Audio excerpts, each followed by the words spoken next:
Hey everyone, welcome to Cube Cats. I'm Dan, And I am Alden. and today we're going to be talking about parasitism. Ooh, Cue what spoopy does that letters. mean? So parasitism is certainly a topic that you and I have talked about fairly frequently, and it's come up often enough in the subreddit and in Discord that I think it is worthy of our first episode. Kind of what you and I have talked about is that parasitism is kind of this lens through which to look at cards. It's a factor in the cards, and it's just kind of this sliding scale of flexibility within a draft environment. So this is going to change depending on your environment, potentially. But it's a way of looking at cards within an environment based on their flexibility. So a more flexible card is generally going to be less parasitic, and a less flexible card will be more parasitic. Ooh, alright. So, on like one extreme, you'd have a card like Black Lotus that's like incredibly flexible. Maybe you play it in literally every deck unless you're dumb. Bad? Yeah. Yeah, dumb and or bad. Probably both. And on the other end, you've got the cards that are like incredibly inflexible, and those are your brain freezes and your other storm payoffs and just like really narrow synergy cards. I guess is that what you mean? Yeah, exactly. And as I Cool. mentioned, this is just a way of looking at cards, so it's neither good nor bad. It's simply a tool in your toolbox. But as I mentioned, there are different environments in which this can change for a certain card. So why don't you talk to us a little bit about environments where maybe one card is more parasitic, and then when you put it in a different environment, it's less so. Okay, sure. So, in my vintage cube, I support Reanimator. A card like Animate Dead basically only goes in Reanimator. Its sole purpose is to like cheat out giant stupid dummies on like turn 3 and win the game. But something we've been working on together is you, Alden, have a graveyard themed cube. And in that cube, there's a bunch of different graveyard aligned synergies. And because of that, a card like Zombify, which I also run in my vintage cube because 4 mana for Gristlebrand is still a really good deal, is is a lot more flexible there because you have a lot more stuff putting things in the graveyard incidentally, so it can get more value more often in your cube. So that's like some avenue where the lens of how parasitic a card can be can change. So, like, hypothetically, if you wanted to support a storm-only cube and every card in your environment went into supporting some version of storm, then a card like Brain Freeze isn't going to be parasitic at all, right? Because every deck at the table is going to probably want to kill you with Brain Freeze, and who can blame them? Yeah, for sure. It might be slightly parasitic in function, right? Brain Freeze is only a win con, and maybe early on you're looking to do things that help you construct your deck a little bit better, but I think it's probably the best win con, so it's probably the one you're taking most of the time in whatever pack you see. But that's kind of a different discussion. Mm-hmm.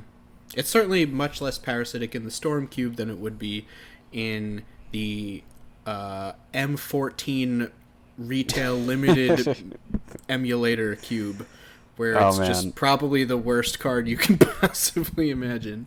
Brain Freeze in Modern? Ugh. Ooh. I don't know if I'm ready for that. Speaking of things that are necessary, necessary parasitism is one of the two main types of parasitism that we're going to talk about today.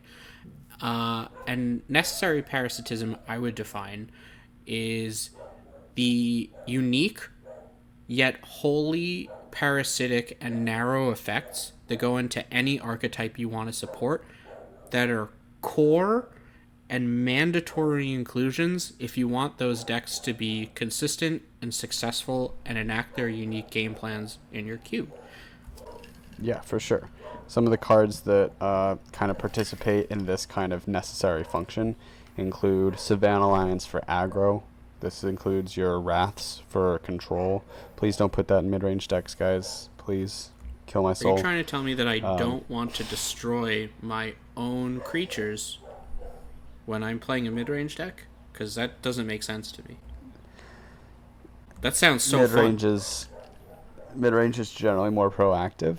Doesn't really want to be wrathing its own board, but again, that's another topic for another day. Not But trying to derail you, but like blowing up creatures fun. Probably want to do that in everything, right? yeah, I mean, I guess you could say that. Um, but some more of these, kinds of necessary parasitic cards are mana dorks for your green mid-range deck, reanimation spells for your reanimator deck, right? So these kinds of cards are necessary to allow archetypes to exist, and without them, those archetypes cease to function at the same level, at the very least, or at all in your environment. Yeah, I mean, you can try and support aristocrats without any cards that say sacrifice on them, but I don't think you'll get very far. Let's- You're gonna have a bad yeah, you're time. going to have a bad time. And if you want to support aristocrats, you got to add your sack outlets. You want to support storm, you got to add your stupid mana rituals. It's just kind of the way it is. But there's another type of parasitism looming. What is it? in the in the beyond, we've got unnecessary parasitism. So Ah! unnecessary parasitism, obviously the polar opposite of necessary parasitism. These kinds of effects are supplementary to your core strategy. So they tend to be really flashy. They tend to make your deck quote unquote better, but they aren't necessary for viability. These kinds of cards include Sulfuric Vortex. They include Craterhoof Behemoths, your Ugin, the Spirit Dragons, just things that contribute surely to some wins, but aren't inherently necessary to your deck in order for that deck archetype to exist and succeed in an environment. Yeah, those kinds of cards can be really difficult to identify. I think unnecessary parasitic cards are definitely the toughest to notice when you're constructing your cube, and it's really easy to accidentally put in too many of them. We'll get more on that later, but they're really flashy, and they're often really powerful in the decks that want them. If you're playing the green super ramp deck, Craterhoof Behemoth is one of, if not the best finishers you could possibly have. So it makes sense that if you're trying to support green as like this super go big ramp archetype, that's the kind of card you want. But at the same time, if you're trying to support green as more like a mid-range color, then Craterhoof Behemoth is something that mid-range decks don't really want at all, because it costs 8 mana and you can't cast it in the majority of your games.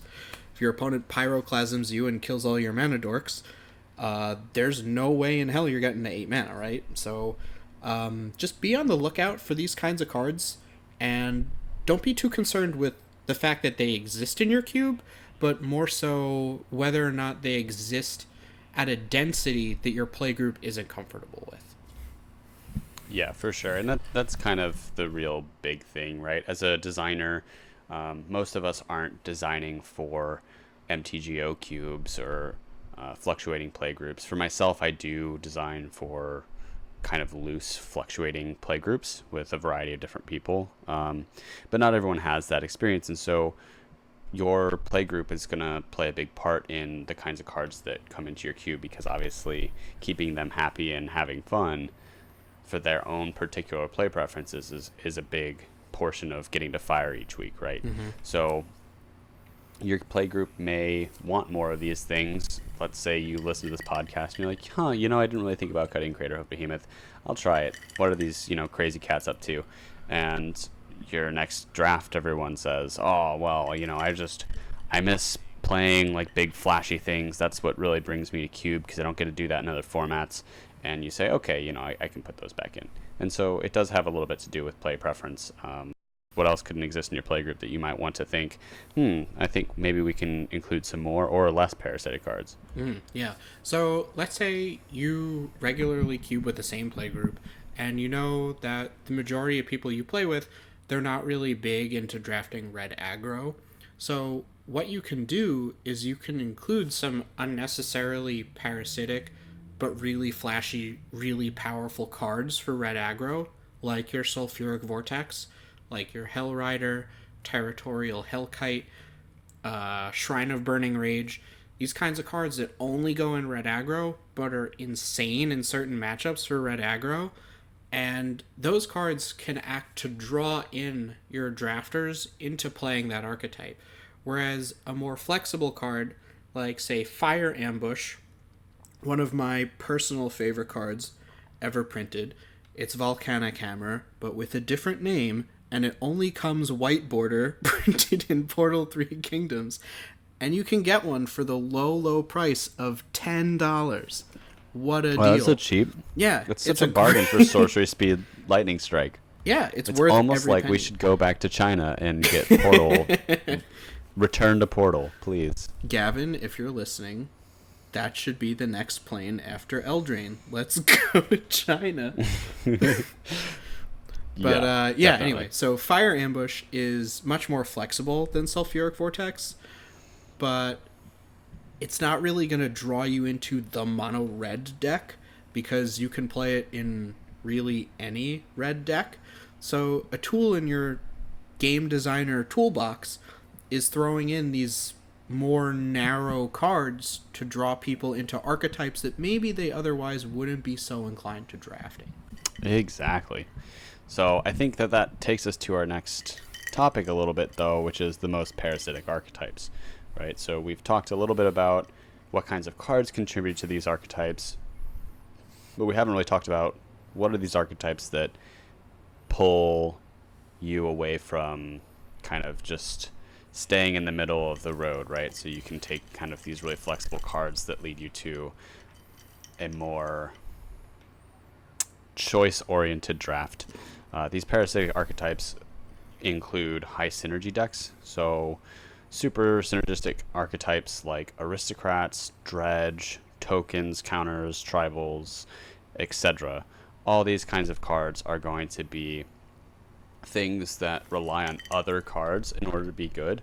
So rather than just being a blanket good card like, say, Hieroglyphic Illumination, this is a card that's relatively flexible. If you're unfamiliar, it's a 4-mana instant speed draw 2 with cycling for 1, so it can either be something you play on turn 1 or something you play on turn whatever, and it's either going to draw you 1 or 2 cards. And that's a pretty decent card that's going to afford you a lot of options in your play, and it's pretty open because it's just a draw spell, and you can play that in basically any blue deck. Whereas if you have something in that slot like, what's the Naga from Modern Horizons? Mist Syndicate Naga. The blue Rabble Mist Master. Syndicate Naga. Yeah, it's a great card, but that card is only going to go in your tempo deck, right? So your only blue deck that you really have an option to play that card in is your tempo deck. So it's going to be a little bit more parasitic. Alden, are you sure that I don't want to play Wrath of God in my tempo deck? You keep telling me I can't play rats in my creature decks, man. Why you gotta bring me down? You can. It's just highly inadvisable, you know? But what just if gonna I'm have a trying to bad lower time. my win rate as much as possible? You can't stop me. Yeah. Yeah. Another archetype that's different from these like more synergy-driven mid-range decks, it's also really, really parasitic, is basically any form of combo. So that's your Storms, Reanimators, Kiki Twin. Basically all of those are also looking for a very small subset of cards in your environment in order to enable their win conditions, and they're going to ignore large swaths of the rest of the cards. Reanimator is only looking for big boys, ways to cheat big boys, and ways to put them in the graveyard, and they're not really interested in a lot of other cards that are in black. Read the Bones is like a pretty good value card for your like blue-black control decks, but it's just way too dirtily and inefficient for Reanimator to really consider playing it. So they're just going to totally ignore that one. Same with your aggressive creatures, like your Blood Guests and things. I don't want a single one of those in my Reanimator deck. Nope. So Parasitism leads to, I think we've kind of alluded to this a couple times, but on rails drafting. And what that is it's like trains, right? Exactly. So on rails alludes to trains, which I take all the time. Same. And sometimes I'm on the A train trying to get to work, and I need to transfer, and I would really just rather not transfer. And so if I could, I would just follow that and not make any decisions on the way to work. But sometimes stuff happens, and maybe there's too many people on the A train, and I need to transfer because I am claustrophobic. And so now I've got a number of choices where I can take the F train or the M train or whatever else to transfer. And the more on rails the draft, the less options I have. It's kind of the gist of that. So in essence, moving out of my New York analogy, when you have super on rails drafting, this basically alludes to finding your lane and just staying there. So you take your pack one, pick one, animate dead, and you're like, man, I'm going balls in on this reanimation strategy, right? Every pick thereafter is really simple. You're trying to find ways to put fatties into your graveyard, ways to reanimate fatties, and of course, fatties. So your draft is pretty much driven by, I've chosen the deck that I want to draft, and I'm just gonna slam picks that kind of go off of that initial pick. Yeah, absolutely. A lot of these kinds of really on rails draft archetypes you'll find have relatively high skill floors, and that they ask a lot of your drafters as far as like background knowledge of the history of Magic. If someone totally new to Cube and relatively new to Magic jumps into your draft and they see cards like Nantuko Husk and Goblin Bombardment, these cards aren't like instantly identifiable with what they're supposed to do. So you have to come to that draft table with the knowledge that these are for the aristocrats sacrifice value mid-range thing. But the skill ceiling on these draft archetypes is often very, very close to that skill floor because, as Alden said, you can basically ignore a lot of cards as you're drafting because they just don't fit with that very linear game plan. Yeah, and when you get cut off, which is kind of where I was trying to go with that piss poor analogy that no one understands. But when you get cut off, right, when too many people are on your train, then you've got to jump ship, and sometimes you got to wait to see what happens, and maybe it's too late. Yeah. Maybe you don't recognize that soon enough. So I think that in a lot of ways, on rails drafting does punish newer drafters, and it doesn't really reward more experienced drafters because more experienced drafters don't have a lot of decisions to show their capacity, their skills that they've developed over time, because the only skill is, hey, I know what this archetype is. Yeah, they also require a relatively large amount of dedicated support comparative to other archetypes because they're so much less flexible. So I support Storm in my Vintage Cube. Storm requires a lot of slots in order to consistently be a strong deck in my cube, because if you end up short on playables for Storm, your deck isn't like a slightly subpar control deck, it's unplayable, right? Yeah, it's just dog shit. Yeah, it's just horrible. The difference between a good Storm deck and a horrendous Storm deck isn't actually that many cards. It really doesn't take too much to really dramatically up your deck in quality, but in order to do so, that requires a lot more dedicated slots, especially as your cube gets larger. So if you're trying to support a deck like Aristocrats at like a 540 card cube, if you want that deck to show up every single time you draft and to be decent, it's going to take a ton of dedicated parasitic support cards that basically no one's going to want. And it's up to you as to whether or not that's something you and your playgroup wants in your draft. Maybe it is. Maybe you have a few people in your playgroup who really love Aristocrats, and if that was removed from your draft environment, they would begin to have a lot less fun drafting. And that's totally cool. Go along with your playgroup, cater to them, make them have fun. But if they're more wishy-washy on it, then that's something you can definitely cut back on. Yeah, for sure. And, you mentioned how many slots you're going to have to dedicate to an archetype in order for it to succeed. And one way to kind of figure that out is a hypergeometric calculation. It sounds like a little bit of an aside, but it does it's going to go somewhere, I promise. And so when you're trying to support an archetype, any archetype, let's just take aggro for instance. You want a certain amount of 1-drops at your cube size in order to reliably get the number of 1-drops so that that archetype can succeed. So in my goldless cube, I have, I believe, 13 aggro black 1-drops. This doesn't include the colorless cards that can go in there. I think with that it's at 15. But at 450 with 13 cards, so what you do is you go into your hypergeometric calculation, which you can just Google on, well, Google, and you just type it into the spreadsheet once you open it up. And the first thing is population size. For me, that's 450, so I just type in 450. So that's how the big next your one, cube is. That's how big my cube is, 450 cards. The next one is the number of successes in the cube, which is the total number of cards that fit the idea that you're trying to figure out. So in your aggro cube. 1-drops? So aggro 1-drops in this instance. So for me, that's 13. So I type in 13. The next one is titled something, and it basically alludes to how many cards you can see in the draft, which for a normal 8-man draft of 15, 3 packs of 15 cards is going to be 360. So I type in 360. The last one is number of successes you want in that draft.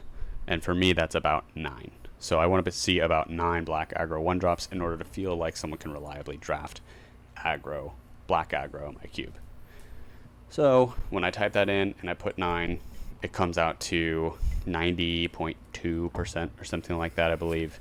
And I'm pretty satisfied with that number, but I wasn't that satisfied, so I actually added some colorless stuff to make that easier. Extra aggro support, yeah.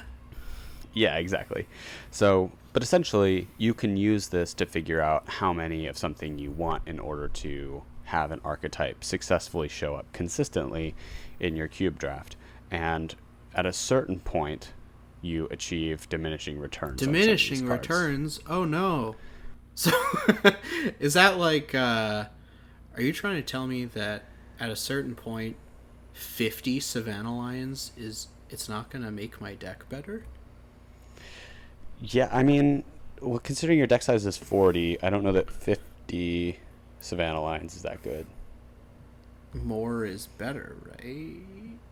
No, it's definitely not. So there's going to be a drop-off point in basically every single one of these effects that you can think of where your average deck just doesn't need more of it. That's true of Savannah Lions, lightning bolt effects, cantrips, counterspells, mana dorks, whatever. Yes, you want a lot of those kinds of things to show up because they're integral to deck archetypes, right? They're necessarily parasitic, but you don't need your entire green section to be mana ramp because then there's not going to be anything to ramp into, right? If you have a 360 card cube and you include 60 green cards and 40 of them are some version of Druid of the Cowl, maybe you can cut back a little bit. Maybe get some cards that do something else. This was kind of an aside in our on rails drafting spiel, but in general, none of these ideas are concrete. We mentioned at the beginning that it's neither good nor bad parasitism, and we've mentioned, I believe, throughout that you may find I need more on-rails drafting because maybe you don't want something like Reanimator where it requires a lot of background knowledge, but maybe for your aggro decks or for your mid-range decks or whatever, you can put in a card like Sulfuric Vortex, and that kind of signals as a signpost, another buzzword that everyone loves. Love it. 10 out of 10. Yeah. That, maybe mono red aggro is open, or that maybe the green ramp deck is open. And it also tells you, hey, this is what red is trying to do or what green is trying to do in this cube. And it gives people kind of a knowledge of this card doesn't do normal game mechanic things, right? It's only going face for Sulfuric Vortex. So for me, that's going to communicate I should be going face in red. Yeah, definitely. Mark Rosewater in his 2016 Game Design conference talks about this, where any game you're designing, you want to make sure that your drafters know where they have to go in order to succeed. And if you have a less experienced playgroup and they look at a pack filled with fire ambushes and fire drinker satyrs, and it's not automatically intuitive to them that that means a linear, low curving, aggressive red deck, then by adding cards like Shrine of Burning Rage and Sulfuric Vortex, you give more of a push in that direction to them as they see these cards and they realize, hey, this only goes face. Maybe I should build a deck that's really good at only going face. And it's important for these less experienced drafters to give them these kinds of things, because otherwise they're going to end up lost and they're going to draft these really incoherent decks and they're not going to have any success and they're not going to have fun either. And that's the worst thing you can have, is when someone drafts your cube and they say, I didn't really have fun, I didn't really know what I was supposed to do. So as a game designer, it's up to you to make sure that that doesn't happen. So obviously if you have a really skilled playgroup, that's not something you really need to cater towards. But for those of you that don't, definitely keep that in mind. Yeah, for sure. I think that pretty much covers all of it. Would you agree with that, Dan? I would say that covers everything except Oracle of Moldiah fucking sucks.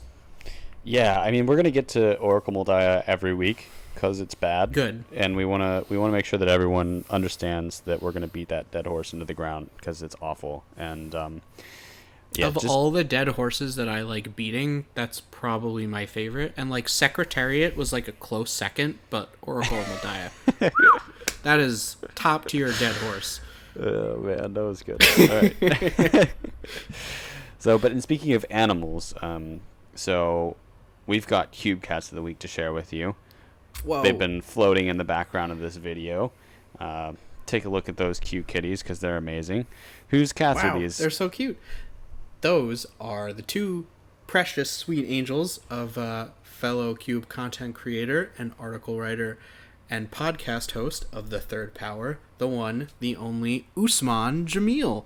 These are his two adorable cats, Chrono, the orange lad, and Merlin, the adorable white boy, and Alden.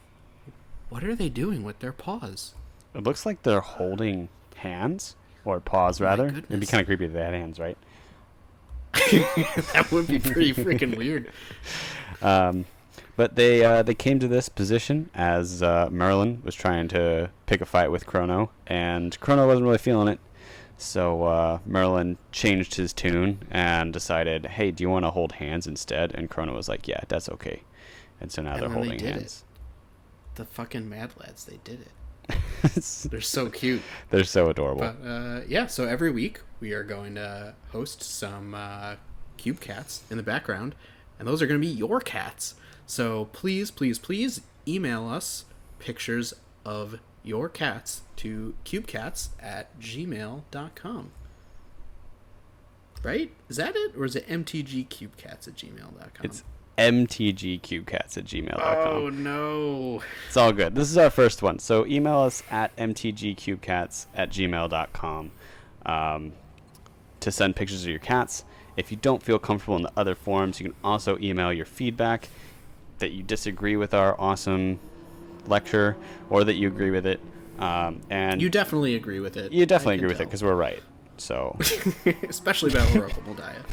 Yes, but if you gain nothing from this, you should at least take Oracle Moldiah out of your cubes because it's awful. Yeah, unless it's like a Zendikar land cube. Then you should take out both copies. Then you should just cut the land theme. But yeah, so thanks for joining us today. Please comment in YouTube, comment on our Discord. That's the MTG Cube Brainstorming Discord, link in the description. Or comment on our Reddit posts. Say hi, ask us questions, tell us we're the most wonderful, smart, beautiful Cube podcast host you've ever seen. But yeah, have a good one. because they Thanks for can listening. totally see us, right, Dan? They can see us, yeah. I mean, we are those cats in the background, and we shapeshift every week. Obviously, yeah. Shapeshifter type. Yeah, That's our creature type. that's our creature type, yeah. Have a good one.